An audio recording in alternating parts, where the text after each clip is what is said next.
जिया जागंबर रहा भाई गोड़ के लंगर रहा मालिक भगवान लड़किया दे भगवती माई उठा ले जान। ओका मालूम हो चाहिए हाँ कि 9 महीने लड़का पेटे में रह। अच्छा कहा देनी भगवान नॉर्मल देखा भैया हरे कि ऑपरेशन से नहीं कलयुग चलाता है ज्यादा कहीं ऑपरेशन से होता है ए! बस होने वही है। हमका हमें मेहरारू ढेर नर्सिंग होम में बुकिंग रहा है। हम काम धाम करे वाली मेहरारू है नदी गाड़ू हो। हाँ इनका पहचान है योगी के साड़ी है। सब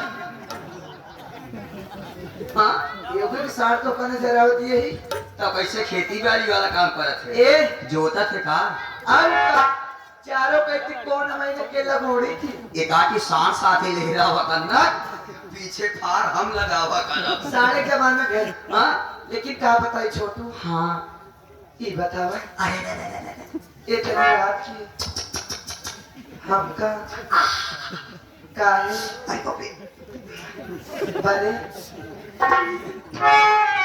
बोलाए रे हट ज्यादा छुए कोशिश कर तो मार दे वैसे ना कान तो है झाझा कुछ ये मजाक नहीं अच्छा लगा।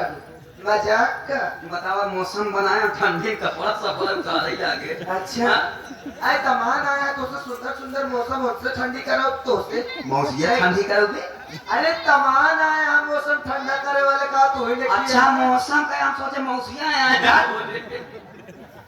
हमारे मौसी हमारी है मरिए अब कठी रहन ए एक कठ है और मौसी गाँव वाले भाई पता है का हाँ गाँव वाला समझ ले और वो लेकिन का सब बात छोड़ा छोटू हाँ ये बतावा अगर बुलाए ले यहाँ हाँ। तो का करी हो आज आज का करबू हाँ बताइए का बता दिया दर्शक का कहना है हाँ, कि ये तुम्हारी कमर में जो बैरिंग फिट है अच्छा छर्रा बराबर चल रहा है अच्छा उनका कहना कितनी प्रकार की ग्रीस डाली गई